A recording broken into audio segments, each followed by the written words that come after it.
What's going on? What's going on, everyone who's listening to this podcast right now? First of all, welcome back to the Nikhil Sai Show, which is hosted by me, the Nikhil Sai. And guess what's going on today? We are back with another amazing Two Karma Club interview. Actually, this is not just about Two Karma Club, but this is way bigger than what you can assume. This dude who is actually joining the podcast today has done over $2 billion in revenue for himself, which is just crazy. His companies have crushed it. They have over $10 million, 10 million customers, which is amazing, right? And he has been helping a lot of businesses scale, and they have been going aggressive with a new company they have recently started called Foundry. So let's not waste any time and actually welcome Tom Shipley, president at Foundry. Hey, Tom. Hey, how you doing? Absolutely great to be here.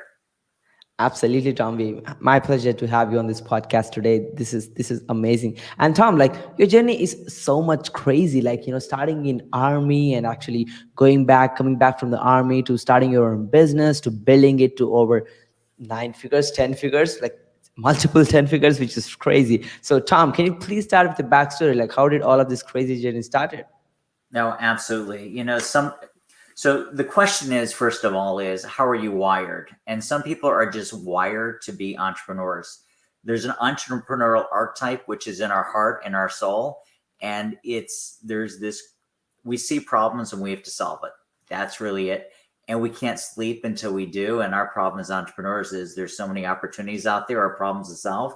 How do you pick one? And a lot of times entrepreneurs run into trouble and we're never, ever satisfied with the status quo. And the more we work, the more we get energy from us because the more we're living in our passion. But how did it? So I always knew that, but how did it really get started? Is you're right. When I grew, I'm a kid who grew up in Cleveland, Ohio, and Orlando, Florida. I was at Florida State University when I decided that it was time to have this massive impact on my world, and decided to move to Israel. And didn't know the language, but I decided that I was going to go and serve in the army there and in combat services. And my father, when I broke my news to my dad, he said, "Tom, if you join the army, you're never going to do anything more than pushing papers. You weren't born there, you don't know, and you don't speak the language. You tell that to any 20-year-old, and what are they going to do? I'll show you, right?"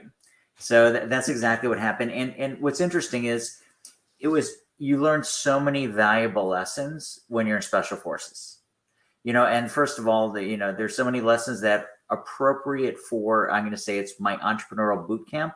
Let's start with numbers. Okay. The probability of any business surviving for 1 year is small. The probability of any business ever breaking over $1 million is extremely small. A business getting to $10 million and lasting for 5 years, we're talking about very small. If you're talking about companies that will do over $10 million and last for 10 years, you're talking about less than 1%. It just, you get it. So the odds are stacked, and I really think it's not really 1%. I think it goes down to a 0.3%. So again, it's from a numbers game, it's almost impossible, where most people won't even take the odds of flipping a coin one way or the other and gambling a lot of money. So we're seeing here. But to get in my unit, the Israeli army is 170,000 soldiers in the army. There are 60,000 in combat roles, of which there are approximately 15,000 people that try to get into one of the 4 elite units. They end up picking 7,000 to go in for a day of test. Out of that, they pick 1,000 people to go through Hell Week. Out of that Hell Week, which they try to break you, try to assess you, everything from your ability to learn fast, how you respond under pressure, your integrity. There's a lot of things they measure you for. And at the end of it, they pick 23 people to go through an 18-month course. And at the end of that, there were 13 of us. Oh my God. So again, that is it. And so what my first lesson is that the person who decided to leave university to go on that course was not the person who was ready to be one of those 13 people. I became the person along the way, but it started with having that clear vision, and that clear vision that nothing was going to stop me. And I knew who I needed to be when I got there and what the goal was, and nothing was going to stop me. And I saw it clear as day. And in anything I've done in business where I was successful, I had that clear vision. And it was so crisp to me that I built a plan to get there, and nothing was going to stop me, because if you don't think that I had significant adversity during my service and in life, but in businesses, I've had significant adversity. And ultimately, what really measures an entrepreneur is their tenacity. Do they have the focus? Are they resourceful? And do they have tenacity? I'm sure you've heard this expression over and over again that Yeah. in every business, you're going to get to a point where you're out of money, you're out of time, and everyone says you're done. I remember once I had a very challenging situation, one of my businesses, and I went to my board and directors, and this is the T. Shipley catalog. It was my first e-commerce business. And again, it was a nice $10 million a year business. And I went to a board of directors, and there's a lot of bad things that were just going on during the world at that period of time that impacted the e-commerce business. And I met with my board, and one of the most prominent members of the board said, "Tom, I love you. You've gone all in. You have nothing to be ashamed of, but you're done. You're done. That's it." And a lot of people would probably follow that. I mean, these are esteemed guys. I mean, they're successful businessmen. I've put in my board for a reason, and many people would have followed that. But from my perspective is you don't quit ever. You might pivot, you look for the right answer, and you just go. And so having that clear focus and that tenacity that nothing will stop you. So I'm going a little bit. So let me just bring you back. Is served in the Army, Special Forces, got out, incredible period of time. The men that that I actually served with are doing incredible things in general, including one of them who's one of the 13's company went public and has a $3 billion valuation 4 weeks ago. Oh my God. So again, incredible man. Went off, identified an opportunity in Israel, started my first business because I had nothing to lose. I had $100 in my pocket. What I have to lose, started my first business, which it validated my skills in marketing and merchandising, product development. What it clearly brought up is I knew nothing about the operations of business.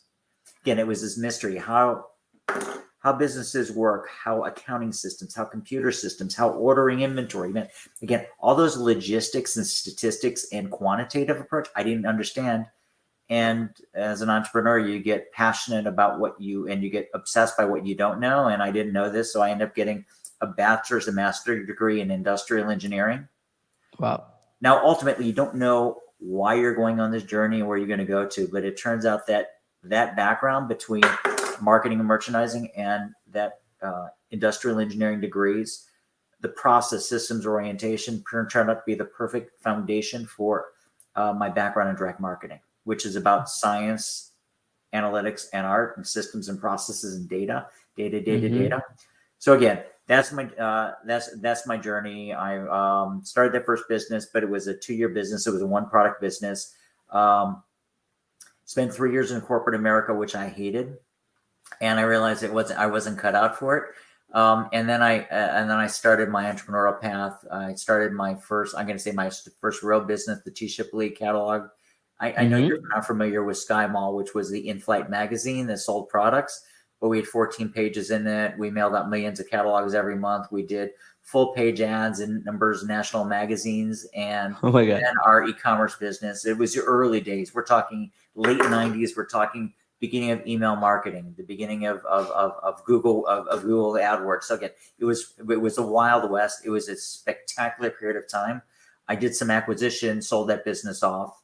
And then in 2005, the question is I was doing some consulting again, but the question came in is, what is that next massive opportunity?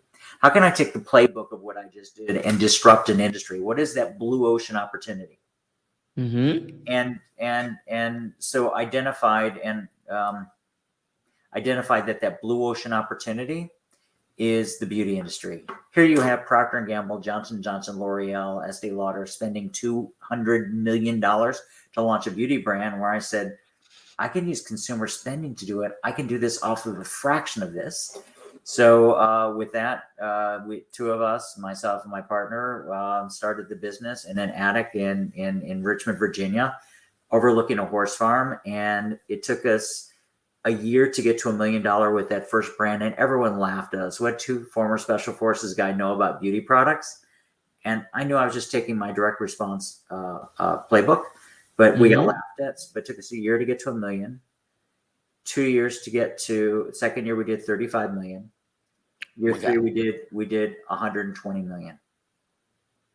Okay, and What a rapid altogether that increase. first brand we did about $1.2 billion over its life. So again, it was just, and what do we? And again, everything was creating the foundation. You can't, in the military, you learn that you can't win a war or even a battle by taking all the hills at once. You really go for the force multiplier, where you can put your resources to one hill at a time, focus, and then go to the next, and then go to the next. Same thing as business is, okay, what are we going to win? Well, let's develop the products. Now, what are we going to do with it? Let's launch it as quickly as we can. Let's do a couple print ads driving them to our website. Let's launch this growth through the web. Now let's test radio. Now let's test TV. And what happened is we started winning very significantly online.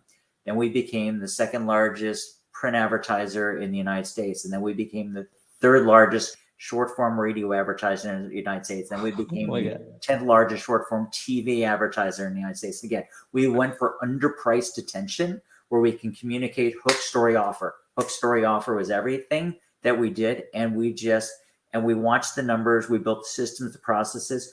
Growing a business from 0 to 150 million in 2.5 years is very painful, because now it's easier. You have a lot of SaaS models and platform that you can plug into. Then you built everything yourselves. So again, Yeah. it was a crazy ride. But then the question is okay, now you got a template and model. How do you take a framework? And I'm passionate about framework to the next thing. So it was, let's launch a partnership with a celebrity and do Christy Brinkley skincare. Okay, great. Got that business partner. What's next? Well, we identified a great blue ocean. Now let's just talk the difference. Well, I'll just end it and then we'll go back.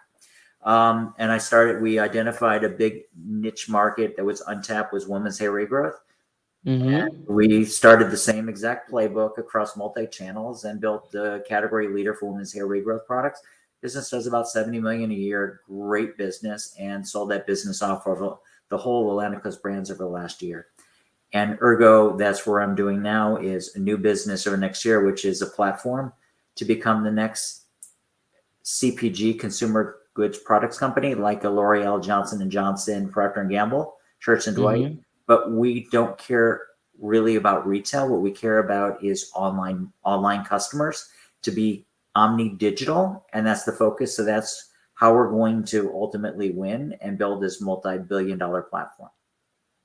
Wow, Tom, that was an exciting journey. And looking at the numbers, and thank you so much for giving us very insightful, story on the journey you had. It was really tremendous looking at the journey, man. Like the rapid growth you're actually building, and the core foundation was again coming back to the fundamentally strong business plan, was just amazing, brother. And Tom, let's get into this question. This will be so amazing. Like when you look at these bigger brands like Johnson and Johnson, all of that stuff, they at least need multiple nine figure to actually launch a brand and start getting their attention, start bringing that revenue. But as you just mentioned, you completely bootstrapped it with a very low revenue. Maybe you raised capital. We would love to hear, like, as you have seen a lot of businesses grow dramatically in your life's journey, we would love to hear the perfect way to actually do bootstrapping. Well, ideally, you do bootstrapping with very little capital. And Mm-hmm. so, said this earlier, is it's never a question of lack of resources. It's a question of resourcefulness. 100%. Because right now, the business that we're building right now is, well, I put a little bit of my own money into it, a little bit. But right now, our war chest we have to buy businesses is $100 million. And because it's equity, it means that I really have access to $500 million to buy businesses. It's not out of my pocket. I was resourceful. I was smart in the way I went after getting capital in place. And again, ideally, you don't do it through debt, and you don't do it through giving your business away until it makes sense. So the question is, what are some smart strategies? One of the programs that I love is Roland Frazier. If you know Roland Frazier, digital marketer, Mm-hmm. here in Austin. So Roland built a program on how how to buy a business with no money out of pocket. He has a 5-day challenge, great, cheap. If you haven't done it, go online. It's the Epic Challenge, where he gives, I think it is up to 350 different ways to have money to buy businesses. Because again, there are different ways of getting access to capital to close it, and not only negotiating seller financing. Again, there's so many different options. There's SBA, there's credit cards, there are there's taking assets and using the assets in place. There's so many ways to doing it. So it all depends the type of businesses. I know that a lot of your people are, your followers own agencies. Agencies are fantastic. Why are agencies fantastic? Because you already have the resources in place. If you have that. So going in and then negotiating to earn into, because when you say buy businesses, that mean 100% of business? That means 70%? Does that mean 15 or 20%? Because you can always go on, if you have an agency, if you're really good at what you do and you can present value of negotiating based on performance pieces of people's businesses, which is brilliant, as well as buyouts, a way of doing it with no cash out of pocket, with a clear buyout stream of how you can buy it over time. So again, there's different structures to do it. So I love starting with agencies, digital agencies, and leveraging that to grow businesses, or identifying businesses to buy along the way. But you already have your platform in place, so you don't have a lot of overhead. You could take break even in businesses because you have the platform in place and immediately turn them profitable. So. Yeah, that's amazing. I think that's a clear pathway for a lot of entrepreneurs to kind of understand on how they can actually get access to the cash which requires for the bootstrapping, which is amazing. So now, Tom, you built multiple companies to over 8 figures, 9 figures, just like that, right? So we would love to hear like how to actually launch a brand and how did the scaling phase look like. And the best part is you have made amazing exits, right? Like this is not a lot of people, like this is not something which is an expertise for a lot of people, but you are master for when it comes to it. So we'd love to hear your inputs on it. And what's really interesting, you have a lot of platforms now where it's really inexpensive to build businesses. Let's start where they do all the work for you. Amazon. Again, if I was bootstrapping, I'd say, okay, what products do I want to do? How can I inexpensively, and how can I get it listed on Amazon? And if you're smart on Amazon marketing, and there's so much online content about how you can get ranked and rated high velocity. And again, I think that my grandfather told my father, who told me, he said, a lot of times you have something that nothing's going on. So what do you do when nothing's going on? So my grandfather pulled out a metal pin. He said, watch this. What's going on with this pin? Feel it. And he went like this. He said, it's cold, nothing. He said, now watch this. He took a stone and he started going against with the flint. And then suddenly he said, and now you have heat. And it kept on going. He said, and then you get a spark and then you get a fire. So sometimes momentum is everything. How do you get that momentum going? I didn't start with my current business, Foundry, with suddenly the idea. I had an idea that got me to an idea that created momentum that got me to where I am now. So same thing with buying a business. If you can create momentum and you get a product off the ground with Amazon where they do most of the work for you, and you can focus on great products and the marketing piece on that. Then after that, then you say, okay, great. I have a foundation. I have revenue coming in. It's profitable. Now let me start and invest in a Shopify store. Again, we're talking e-com here. And then how do I get e-com? Now, again, everyone has access to the greatest platforms for visibility for zero cost, right? Which is absolutely your social, which is what you're doing. It's your podcast, it's your social, it's your Facebook, it's your Instagram. Publish your face off. Tell about your products, tell the story, get other people thinking about the story. And basically it's what now you get this traffic coming in that's organic, and now you test paid traffic again to your site and watch the analytics, know your data, and you're growing the business. But again, that's how you start, from just an idea with bootstrapping, very little money, to really build this business. So just really started. And we're talking about e-com, which is a tough business. You're talking about a course and a coaching business. Again, this is about, publishing your face off. And I say 100%. That is, if you have a publishing business and you're not using, well, first of all, if your Facebook is using your Facebook and your Instagram for just personal use, you miss the boat. Okay. It is the greatest platform you have, and you should, and there's no such thing as too much content. Well, unless you're doing 30 times a day, that's a little obnoxious. But every day you should be going with a Facebook live story. Every day you should be posting a Facebook story. You should be doing a Facebook post and also Instagram. And if you're good at creating cute videos, then use TikTok. It's brilliant. If you have great content, use YouTube. Okay. And pick your platform, be focused and be good at it. Don't do everything at once. But again, that's the way to get visibility in and get traffic and developing authentic relationships. But then you really need to have a tight point with whatever you're selling if it's your coaching business. And that's really core with everything is that whatever I do is I make sure that it has a clear brand definition. You need to be able to answer, why are you here? Who do you serve? Why do you do it? And what makes you unique? What makes you better than anything else? And you have to have your unique selling proposition and tell it in a unique way. And if you can, it doesn't matter whether you're selling a product, you're building a product brand, or you're building a coaching brand, training brand, agency, having a point. And I'm going to say that in most niches are large.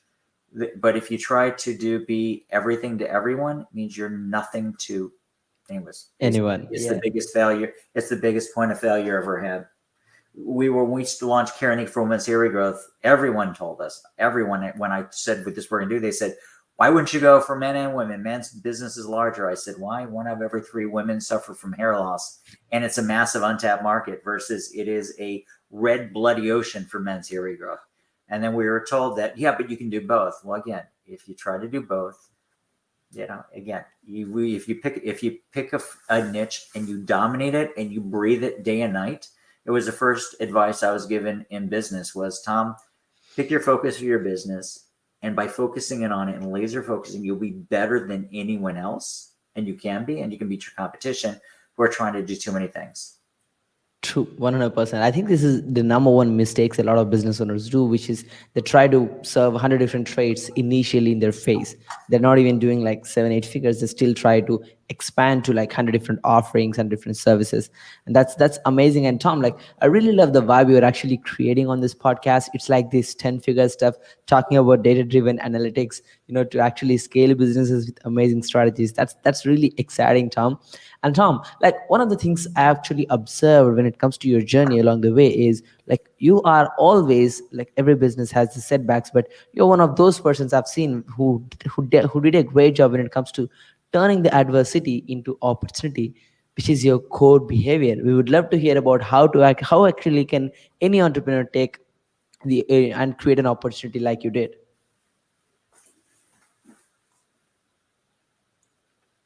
Let me be very open and vulnerable for a minute. It was the end of, I remember I was at going on the ClickFunnels cruise, and I was hanging out with members of Russell's Inner Circle, and we were going for this walk around Miami, and I met several of them. We're talking, and I was, it was a great period of time. I had 3 term sheets to buy our business between $55 and $75 million. It's a question of 60 days, maybe 90 days before we close. The business was doing great. Life was great. And so what's next?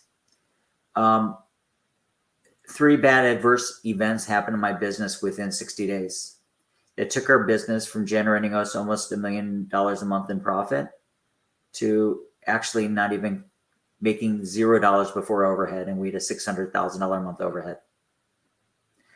Our bank said they're pulling our line, and basically we were done like this.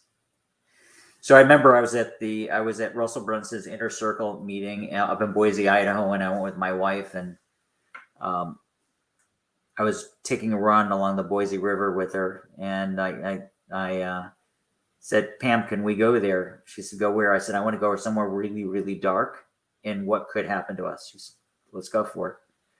I said, things are dark and people say we're done. And she said, okay, we've been there before. So what? Go on. And I said, okay, let's just talk about, she said, what's going to happen if we don't make it? She said, and I said, well, first of all, means that we lose everything. All our assets are gone. It means that the car, the house, the cars, the house, everything is gone. The girls, the girls' college funds, everything's gone. And she said, so what does that mean? I said, we're living in an apartment. She said, so? And I said, so we're starting again. She said, and then what? And she said, and where will we be 5 years from now? I said, right back where we are now. She said, so what's the concern? So, and then with that, and again, these are weak at the knees moment when you're facing that reality. And she said, so what if she said, what's the worst that's going to happen? I said, I'm going to go all in. And guess what? I get to learn so much. This is like the coolest thing because I'm no longer afraid because let's just go. Nothing can happen. Yeah. So roll up my sleeves and just basically start rebuilding in massive imperfect action, put together plan. As a medic, with the thing you learn in special forces, we went through a medics course and there was 6 months medic course. And the thing that we learned is you start with when you get to a patient, soldier in the field, bleeding, what do you do? The first thing is make sure their airway's open. It's basically airway, breathing, circulation, ABC. Okay, so quickly. So it's the first thing we do. So with the plan I put together a plan, highest impact, lowest resource, highest probability of success, rank stack, you brainstorm everything, talk to everyone you know quickly about the different things you do, prioritize them, and then massive imperfect action and get your team focused on this and execute your face off. And that's what happened. Some things worked, some things different. And it took a while, but we turned around the company. Again, we communicated to everyone. And actually my team were energized from the mission we were on. They weren't focused on the danger of the business going out. And again, they were on this mission with us. And it was the best, most exciting period and the best period for learning in my life. Because wow. Oh my God, the things we did and everything from Facebook to email to cold, across the way, YouTube, testing out various channels that we hadn't done before. It was just a blast. So that was it. That's turning adversity and opportunity, which turned out to be towards our customers had a better experience with their brands when all said and done. We were better marketers, our better platforms, our reporting, our analytics, everything was better, and that helped create the foundations for the exit last year. Wow, Tom. I think that's a real story a lot of business owners needs to hear, right? Like everyone in the business, they get into these situations and like they really need to learn the way you actually turn the situation into a great opportunity. And now there is almost like nothing to lose and so much to make more, right? Which is freaking amazing. So I will share this one piece of advice to you is if you've ever followed Brene Brown and she talks about vulnerability, when you are embarrassed and you keep everything inside and you don't share, there's a lot you have to lose and a lot you're not operating at your best. The minute you share your scars and share your problems, it's amazing how many people will be there to help you. So again, the first thing with me is I was very private. No one should know my business, and especially going through my challenges. And I shared it with people around me, whether it was Russell Brunson, whether it was the inner circle, whether it was I was also at that time I am in War Room Mastermind with Roland Frazier, Perry Belcher, again, Ryan Dice, and I shared the problems. I said, okay, what would you do?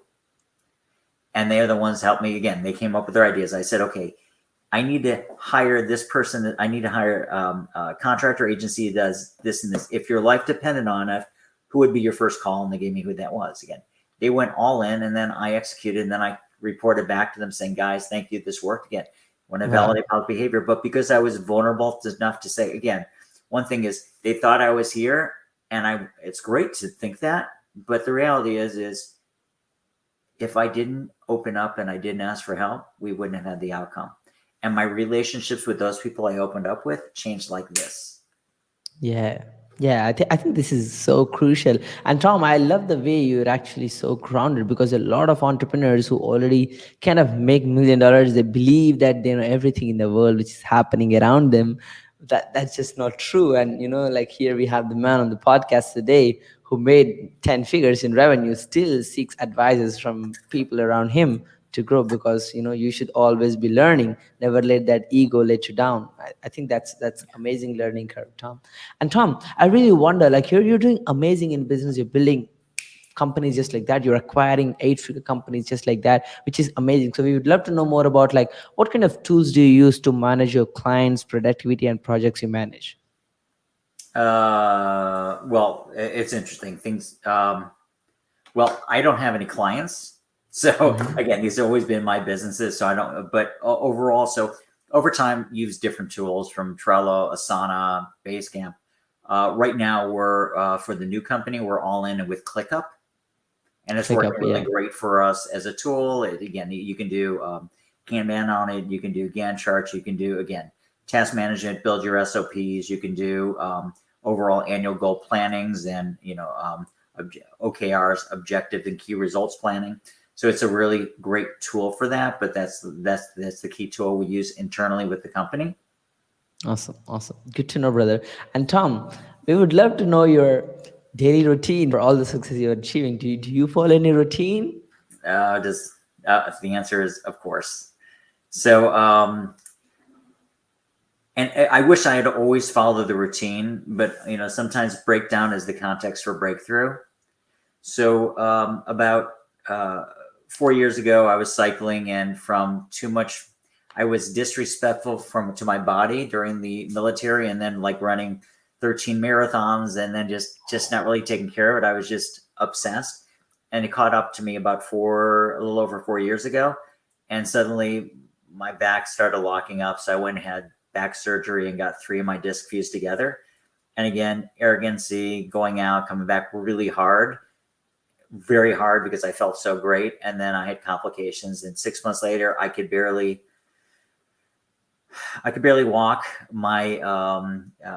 I was suffering from brain fog. It was from the painkillers that I was on. I didn't know that's why, but again, I wasn't myself. And then I again found a pathway, and I started doing 5 o'clock mornings, getting getting up, doing my exercise routine. Basically, originally it was just weights and what I could do, and now it's riding and biking. Now that I'm fully back cycling, but again, it is after I'm done with that, I do always jump in the water. I love it in the winter because it's a cold plunge. If it's 40 degrees, I'm in my happy zone, and basically doing a cold plunge, then do breathing exercise, do 15 minutes of meditation. I do right now. I added on a gratitude journal, a small short one. I try to keep it short, but at least Wow. grounding myself. I wish the best, and I wish positive things for people in my life. And the biggest thing and the biggest gift you're going to give is forgiveness, and let it go. So again, that's my, and of course, green juice every morning. So again, that's my daily routine. At one time, I felt I didn't have the time to invest in myself to do it, but now the only way I can get into state and focus and accomplish what I do is through doing that. Yeah, absolutely, Tom. I really love it, Tom. And Tom, you had a crazy journey of actually, flying to Israel to join the army, to actually building multiple businesses here in US, which is crazy, right? So if there is an opportunity to talk to a 20-year-old you, or someone who's just getting started in business, what would be your number one suggestion for them? Um, well, there's a couple. First of all, is find mentors. Find mentors and just ask people that have been there, done there, and people are willing to share their knowledge. And now there's so much content out there that's for free to learn and follow people, and sometimes you have to pay for access to them. But a lot of times it is just the tenacity and just the openness to follow people. So you're not there's expression that I use that is um, I will find the way, I'll create the way. And so it's basically, I'm going to find the path that's already other people have taken. If not, well, something, I'll create my own. But first of all, find the path. So finding a memory, finding someone to mentor you. And the other thing is just go for it. What you want to do is create a lot of opportunities. And when you're creating opportunities, don't take too many at once. But every time you get to a fork in the road, stop for a minute, think, and just take one. A lot of times people vacillate at these forks and are parallels and just don't do it. But you just have to go. I had a mastermind event this week where I don't know if you know Joshua Liche from Snow Oral Care. So Yeah. Josh was over the house and had about 25 people here and about 70 people by Zoom, and it was just I do this every couple of months, and it's my way of giving back. And Mm-hmm. so, Josh is, he's 28. He's had, this $100 million business. He's on the reality show going public. He is and has had multiple businesses, and um, and I'm going to say something as you the beginning is he's humble. He's open. He's one of the nicest, humble, open guys, and always willing to give, and is always giving. The other thing that his success is I see him create opportunities, opening doors all the time. And when he finds it, he stops for a minute, thinks, and if it makes sense, he goes for it.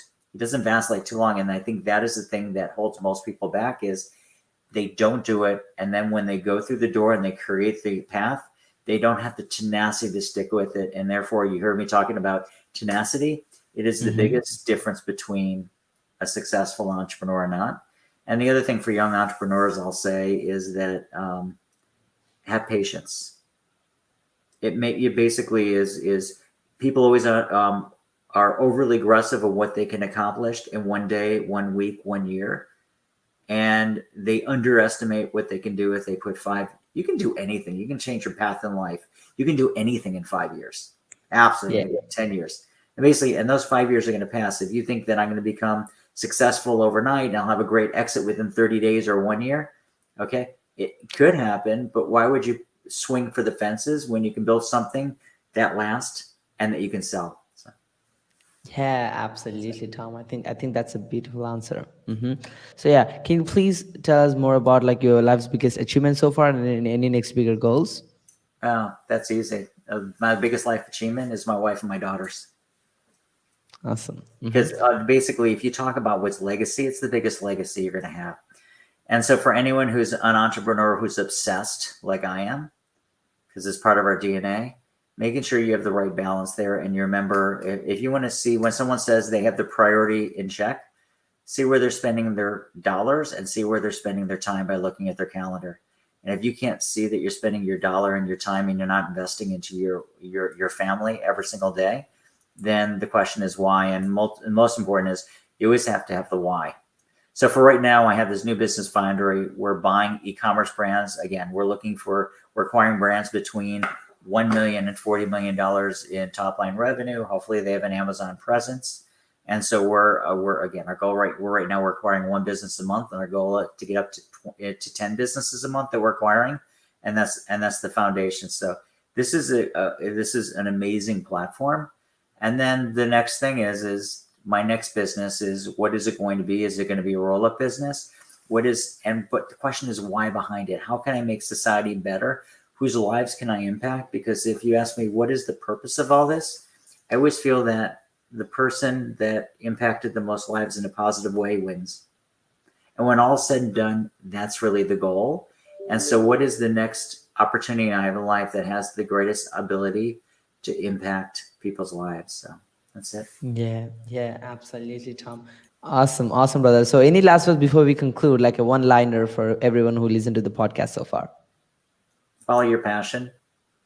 Awesome. And just go all in. The question is most people, life is about going all in, whatever it is, whether you're following your heart or whether it's building a business or building a nonprofit, pulling back and holding back versus going all in. And there's, you find the real you when you go all in. So 100%. Yeah, thank you so much again, Tom. Thank you so much for opportunity for hopping on this podcast today. Hopefully everyone who listened to this podcast enjoyed so far. So make sure to stick around to the next podcast, guys. This is me, the Nikhil Sai, and Tom Shipley signing off for today.